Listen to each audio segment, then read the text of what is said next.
So today I went to the hang gliding center. Wasn't going to fly because it's my ankle. It still hurts. It doesn't look any different right now, but it still hurts. And showed up. Mr. Tonomoto wasn't there early. He showed up a little later. Gave him a few little things from America, little gifts and stuff. And I was chatting with him. Showed him my new book on hang gliding that I got from a company in the States. He was really impressed by it. He liked it because it was inclusive of weather, glider setup, and air maneuvers and landing and stuff, which apparently most Japanese books have one or two of those subjects, but not all three, all in one book. But no one else was flying today either. Today was New Year's cleaning. So we took all the old gliders out of the shed, took them off the racks, and they made calls to people who had rented gliders and who had several gliders stored, and people who hadn't paid their rental space fee for their gliders and things like that. And we had a lot of old gliders, a lot of them that the sails on them were getting old, parts on them were getting old, they weren't flyable anymore. So, what do with a glider that's not flyable? Well, you just need to take it apart. So we dismantled several gliders. Some of the parts that were still good we saved, especially a lot of the nuts and bolts, little pieces, washers, flanges, clasps, all those things. We needed to save those, but a lot of the main pieces, base tubes, especially if they weren't round anymore, didn't save those. It was interesting to see Mr. Tonomura. The first glider, he was looking at it, and he needed to get to a piece that was in the inside of the sail. He needed to get to a bolt that was in there. And he held the scissors and crossed himself as if he were Catholic. 1, 2, okay. And then he cut into the glider. It's one of those things that it was kind of saying sorry to the glider because it had been a good glider and it was done. It was no longer a flyable glider, so it was retired. So we took apart about 8 gliders, took all the pieces apart, kept some of them, threw out a lot of the tubes, cut the sails into pieces, and rolled up the pieces so they could be thrown away. And then we had lunch. Then they got out the frames of all the other gliders that had been dismantled, all the other gliders that were no longer flyable that were still around. So there were about 10 to 12 frames that they just dragged out. Some of them that I had never seen frames like that before. One of them that had words on it that were in French, and it was an aluminum, it wasn't an aluminum frame. It was this thing that's right, it was a fiberglass frame, and it was square in a lot of places. Military green color, how that one worked. So I never saw the actual sail on it. I never saw how the actual glider went together. But we took a lot of pieces apart today. A bunch of the people working together.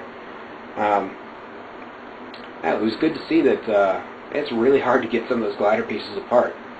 Actually, most of them in general. If you are not really working at it, those things are not coming apart. That's gives me a lot more confidence for flying them in the air. It was also interesting that as we're looking through the pieces and looking through the ones that were being taken apart and the ones that are just not going to be used anymore, and Mr. Tonomura was looking through, he goes, "Oh wait, save the base bar on that one right there. Whitney might use that base bar because it was better than the base bar on the glider that he wants to sell to me." And he picked out a pretty good one too.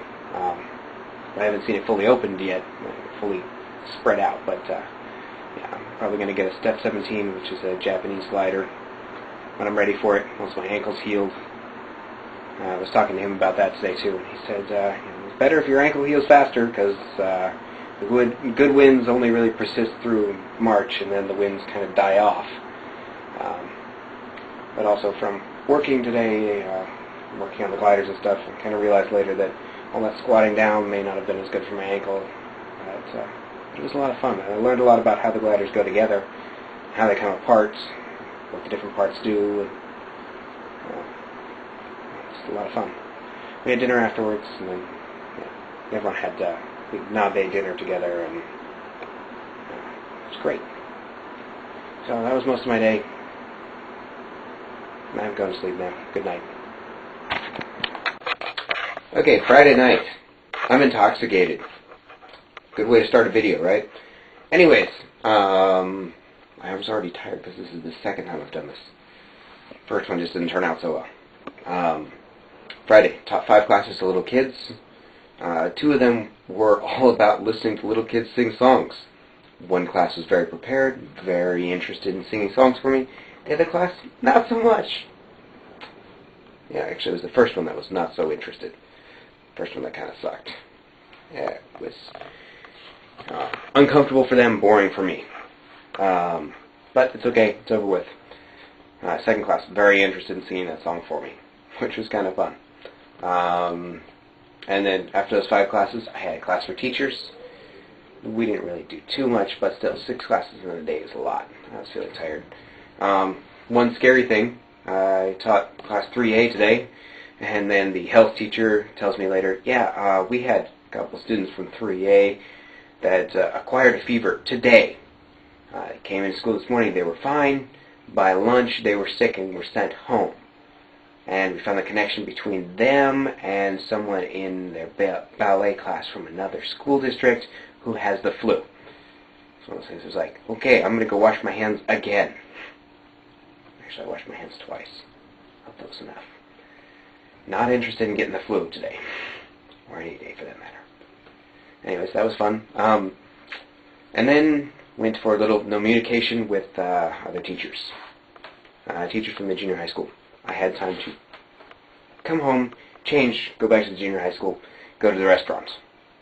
Had to get across the point that I don't eat seafood. I know. I live in Japan, I should eat seafood. If you know a good hypnotist, we can fix this. Good hypnotist in Japan. Maybe in Osaka. I don't know. One who speaks English. Not going to work as well in Japanese. But once I got that across, the food was fantastic.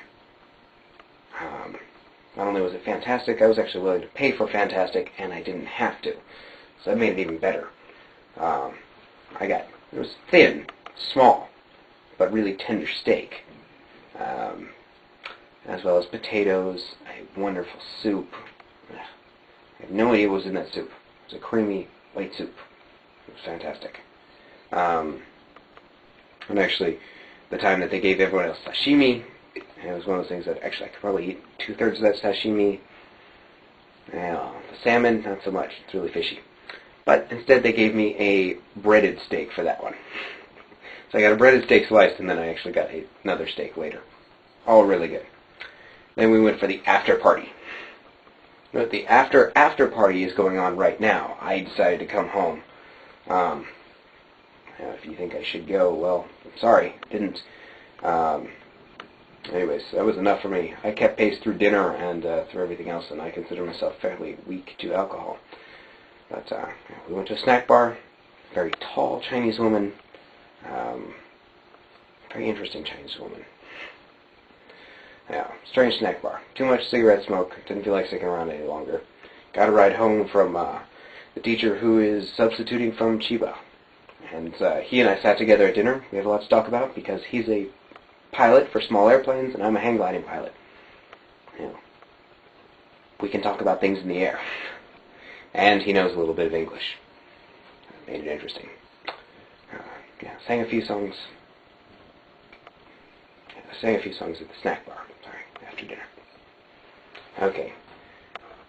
I'm tired. My arm's tired. I'm not going to hold this camera anymore. Good night.